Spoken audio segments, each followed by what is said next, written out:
Almost everyone has made investment mistakes at some point. In today's episode, we're going to talk about how you can bounce back from investment mistakes and avoid making them again in the future. It's easy to get lost on the way to retirement. Things like taxes, improper planning, and excessive market risk can all lead you astray from your goal of a successful and happy retirement. That's where Liz Whittaberry comes in. She's a holistic financial advisor and the founder of Best Path Advisors, and she can help guide you to a better financial path. This is Retire on Your Best Path with Liz Whittaberry. Welcome in once again to Retire on Your Best Path with Liz Whittaberry and myself, here to talk investing, finance, and retirement, and overcoming investment setbacks is going to be the topic of conversation this week. As always, if you need some help, reach out to Liz. She's the founder and financial advisor at Best Path Advisors. Miss Liz, how are you doing today? What's going on? I am good. I am very good. Good. And I hear you've got a lot of rain. So. Man, it's nonstop. It's been it seems like it's been for 3 weeks now. It just seems a lot. I don't know. It's been. We're probably a little jealous here in Texas because we've had more than usual. So that's been nice. Oh, the grass okay. is green. Yeah. So, I'll send some of this your way if you want. So yeah. I'll just send it there. Little gift for you. Well, let's talk about this week's conversation, which is, overcoming investment setbacks, right? We've all had them. It doesn't mean you've, done something wrong or, whatever, right? Like sometimes people kind of put a lot of, I messed up and it's going to cause me a lot of problems or whatever. And maybe, right? But we'll talk about some things that can happen and hopefully ways to get around it, or not get around it, but I guess improve, right? So you don't do it again.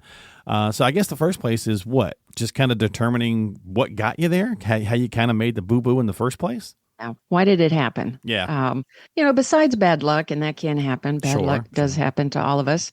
But when thinking through that, there's kind of 3 stories that come to mind. I can think of people that maybe had a fear of taking action because they had been through a bad experience in the past, maybe a 2008. Sure. And so then they just got out of the market and stayed out of the market. And years later, they've lost out on a lot of growth and they feel really bad about that. Then there are other people that made an investment based on partial information, like they heard just a sales spiel and they didn't really dig into the details. I can think of one lady who had bought an annuity from somebody that was even in her family. And oh, wow. down the road when I was giving her some advice on how she could retire and how everything would be lined up, come to find out that you can't really get out of this particular annuity except for taking income. And that was not something that she understood at the time or realized. And so just didn't have good information. So now this one block of money can only be used in one way, or she ends up with a big hefty cost to make a change. Mm-hmm. And then that kind of leads into some people that, come to mind that get bad advice. I was talking with a couple recently who have been saving for retirement and they've done very well. They've saved very well, but they've averaged less than inflation over the last decade. So they haven't even kept up with inflation. Yeah, that's not good. And they haven't had growth. And they wanted to be conservative, and they admit that, but they haven't gotten advice pointing out where they need to be. And in fact, they've been told that their plan is going to run at a very high probability of success, but the plan is not based on how they're invested. And so that's not a good thing.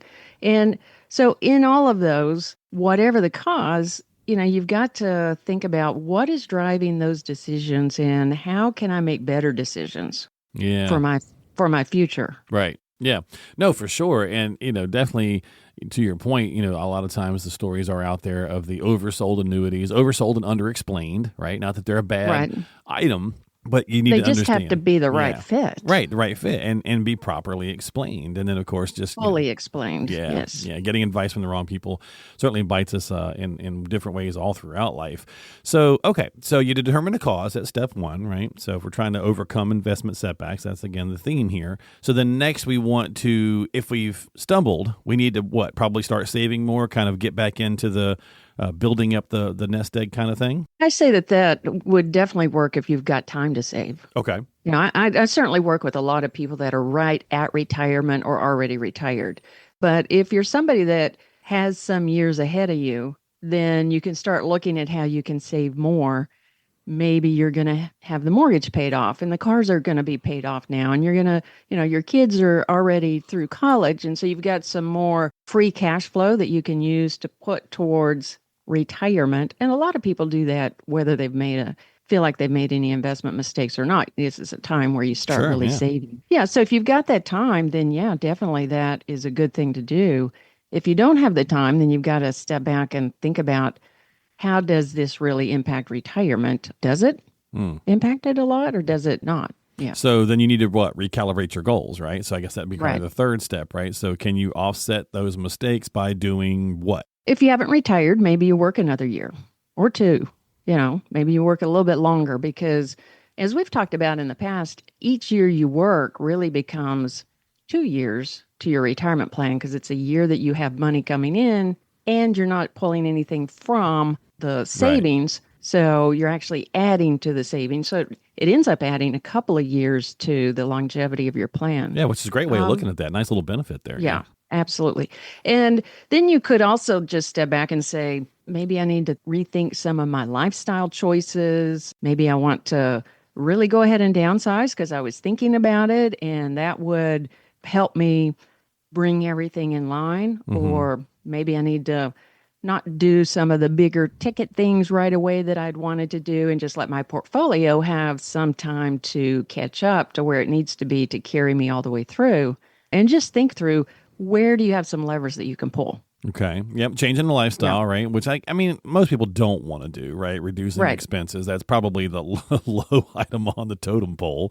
The Yeah. home conversation certainly stays up there, and the prices are still pretty darn high, though. So, right, we've been talking about that over the last several weeks.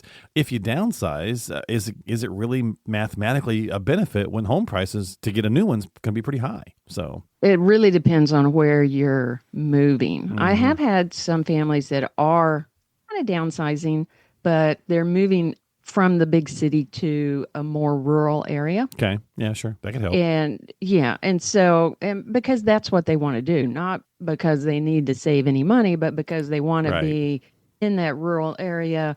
That's where they want to enjoy retirement. And that does allow them to make that shift kind of on an equal basis or gain some money. But trying to downsize in your same neighborhood, Yeah. no. Yeah. Yeah, it's very difficult to sell a home and then buy a smaller one because usually you're going to want a little bit newer one. You know what you've done. You fixed yours up. You're gonna want one that's fixed up the same as the one that you've got, Mm-hmm. and so it becomes very difficult to do that if you're trying to stay in the same Oh neighborhood. yeah, and it's appealing right now. I'm going through the same thing. I'm looking around a couple of houses within maybe a couple of miles or so, 1 or 2 miles from my house. They're selling, and they've marked them up fairly high, right? And so I'm watching to Yeah, see if they go, and then it's like, well, mine's got more. Mine has this. I have more land. This, that, and the other. Boy, I right. could get this from it, right? And so you start kind of playing this game. You think, ooh, I could. But then when you start looking about what you need to get, to find the new place and what you're looking for, you wind up kind of being in the same boat. So Yeah, you really yeah. got to do the math on that. Yeah. You do. I have seen articles just in the last few days that it's about to become a buyer's market again. Oh, really? Think we're going to see Yeah.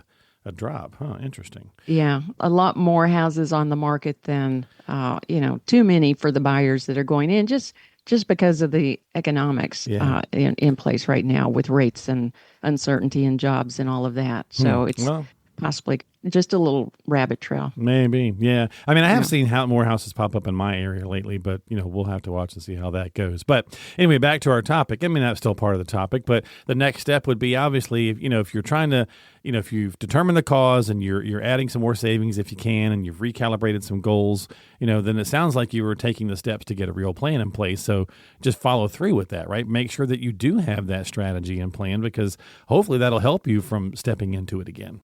And that is the most important. I always tell people when they come in that I'm not going to give investment advice until we have a plan. We start with the plan because then the plan tells us, where are you going? What do you need your money to do for you? It's a tool to accomplish different goals.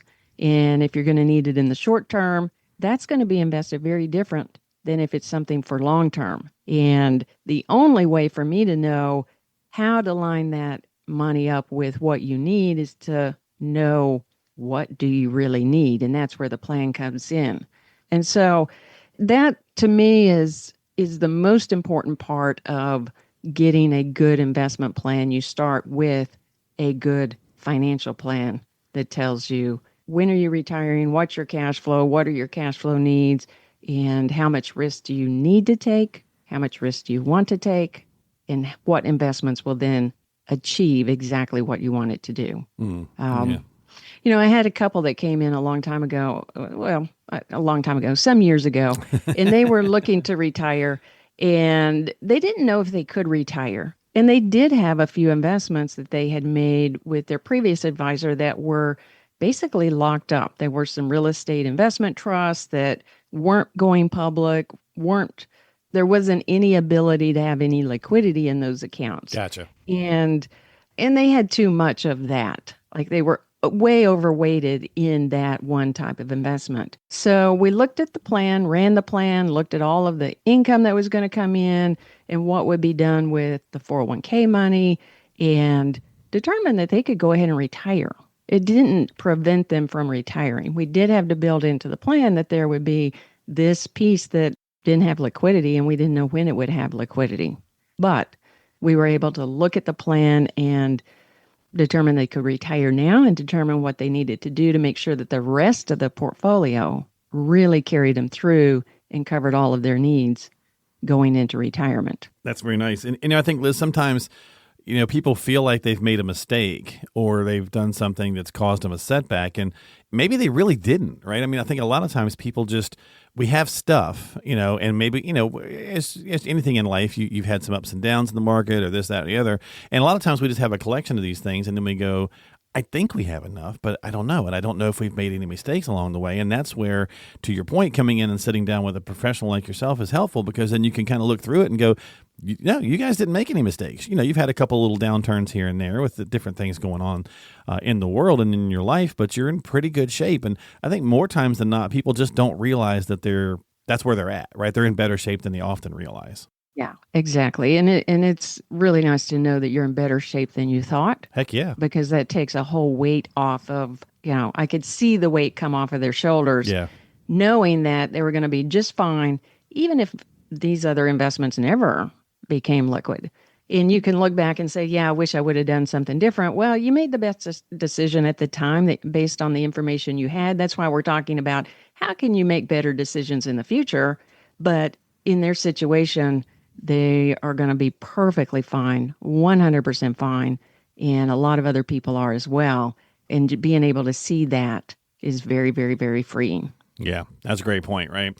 And a lot of times, again, that weight, because we all want to be right. We all want to think that we're doing the right things for ourselves and our family. And so when we feel like we don't, we put a lot of pressure on ourselves. And then, to come to find out maybe we didn't make any mistakes, that's got to be very freeing and make you feel a lot better. Have to, getting that advice is good so that you don't counteract what you think is a mistake with a different kind of mistake.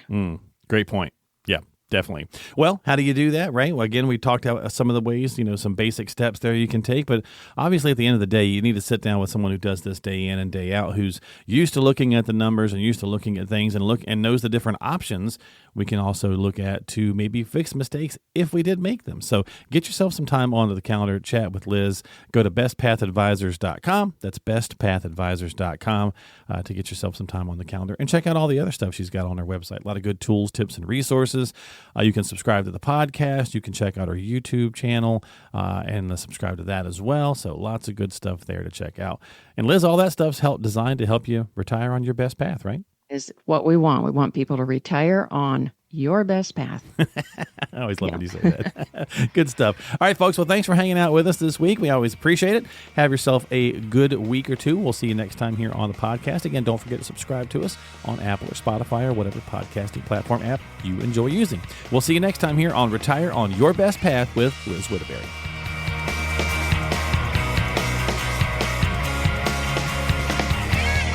The preceding program is sponsored by Best Path Advisors, which is solely responsible for its content. Securities offered through J.W. Cole Financial, member FINRA SIPC. Investment advice offered through J.W. Cole Advisors. Best Path Advisors, J.W. Cole Financial, and J.W. Cole Advisors are unaffiliated entities. The opinions expressed by Liz Whitberry should not be construed as specific tax, legal, or investment advice, nor as an offer to buy or sell any securities mentioned herein. Neither J.W. Cole Financial nor its representatives provide legal, tax, or accounting advice. Persons who provide such advice do so in a capacity other than as a registered representative of J.W. Cole. Investing is subject to risks, including the loss of principal. Due to volatility within the markets mentioned, opinions are subject to change without notice. Information is based on sources believed to be reliable, however, their accuracy or completeness cannot be guaranteed.